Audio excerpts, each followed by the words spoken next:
একটা মেয়েকে ভালোবাসতাম, মেয়েটার বয়স এখন 15 হবে। তো আমি যখন লাইন মারছিলাম তখন 8-এ পড়তো। হ্যাঁ, ভালোবাসতাম আর কি। আমার প্রচুর ভালো, প্রত্যেকদিন আমার বাড়ি আসতো মেয়েটা, ঠিক আছে। মেয়েটাকে যদি ফিরে পাই এই জন্য প্রচুর ভালোবাসি, তো তাই। পুলিশ বলছে যে হবে নি, বলে যা হওয়ার হয়ে গেছে, বাদ দে, ঠিক আছে। যে তুমি কেন বাচ্চা মিশানাকে লাইন মারছো? এখনো কি করবো, আমার তো ইচ্ছা হয় আমি মরে যাবো, সত্যি কথা। মারা যাবে? হ্যাঁ, কেন বেকার বদনাম করছি, আমি আর বেঁচে থাকতে চাই না। ট্রেন লেট, প্রেমিকার কাতর আরতি শুনে তড়িঘড়ি করে রাজস্থান থেকে গ্রামের বাড়িতে ফিরেও শেষ রক্ষা হলো না। নাবালিকা প্রেমিকাকে ফিরে পেতে অশ্রু সজল নয়নে তাই থানার দ্বারস্থ হলো তমলুকের যুবক। তমলুক থানার খারুই 2 গ্রাম পঞ্চায়েতের জয়রামচক গ্রামের বাসিন্দা কমলেশ চন্দ্র। প্রায় বছর 23-এর এই যুবকের সঙ্গে বছর দেড়েক আগে পাশের আলুয়াচক গ্রামের এক নবম শ্রেণীর নাবালিকার প্রেমের সম্পর্ক গড়ে ওঠে। সেই সুবাদেই প্রেমিকের বাড়িতে অবাধ যাতায়াত ছিল নাবালিকা স্কুল ছাত্রীর।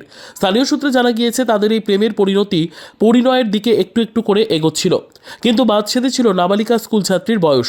ফলে বিয়ের প্রস্তাবে রাজি হয়ে বছর 3-এর সময় চেয়ে বাড়ি ছেড়ে রাজস্থানের পথে পা বাড়িয়েছিল পেশায় ফুলের কারিগর কমলেশ। কিন্তু আচমকা একটা ফোনেই যেন আকাশ ভেঙে পড়া অবস্থা। পরিবারের লোকজন জোর করে বিয়ে দিয়ে দিচ্ছে এই ফোন পেয়েই তড়িঘড়ি করে গ্রামের বাড়িতে ছুটে আসছিলেন প্রেমিক কমলেশ। তবে সময় মতো ট্রেনে পৌঁছানোর আগেই সোমবার রাতেই নাবালিকা কন্যার জোর করে বিয়ে দেওয়া হয় বলে অভিযোগ। এই খবর পেয়ে রীতিমতন হতাশায় ভেঙে পড়ে যুবক। সুবিচার পেতে মঙ্গলবার দুপুরে মা লক্ষ্মী চন্দ্রকে নিয়ে টোটোয় চড়ে তমলুক থানার দ্বারস্থ হয়েছিলেন যুবক, কিন্তু সেখানেও জুটল থানার ডিউটি অফিসারের ধমক। নাবালিকা স্কুল ছাত্রীর সঙ্গে কিভাবে প্রেমের সম্পর্ক গড়ে উঠল ওই যুবকের এই প্রশ্নে রীতিমতো ভৎসনা করা হয় বলে অভিযোগ। তাতে অসহায়ের মতো থানার সামনে কান্নায় ভেঙে পড়ে যুবক কমলেশ জানা।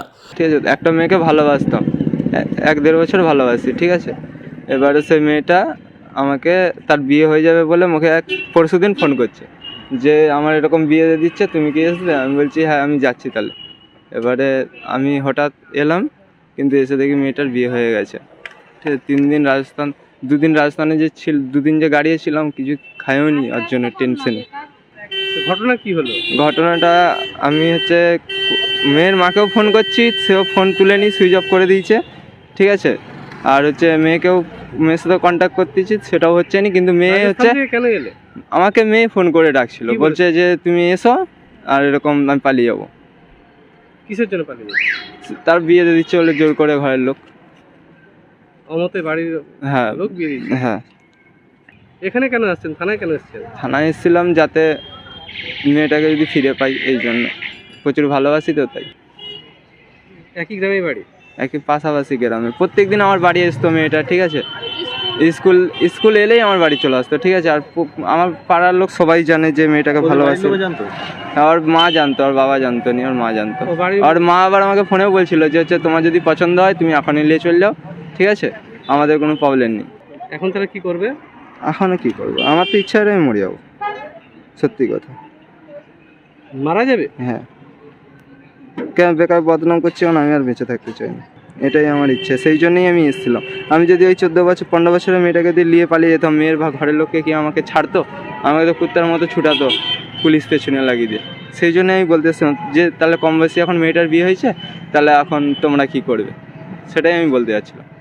আইনের দ্বারস্থ হয়েছিল? হ্যাঁ, ওই জন্য আইনের দ্বারস্থ হয়েছিলাম, কিন্তু আইন তো বলছে যে হবে না।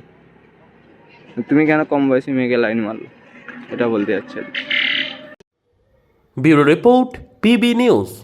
সান হসপিটাল, এখানে যে কোনো রকমের চিকিৎসার বিশ্বস্ত প্রতিষ্ঠান। খুবই কম খরচে বিশ্বমানের চিকিৎসা প্রদান করে থাকে। উন্নত মানের ওয়ার্ড কেবিন, পরিষ্কার পরিচ্ছন্ন পরিবেশ দ্বারা সুসজ্জিত চিকিৎসা ব্যবস্থা রয়েছে। এছাড়া স্বাস্থ্যসাথী কাজেও পরিষেবা প্রদান করা হয়।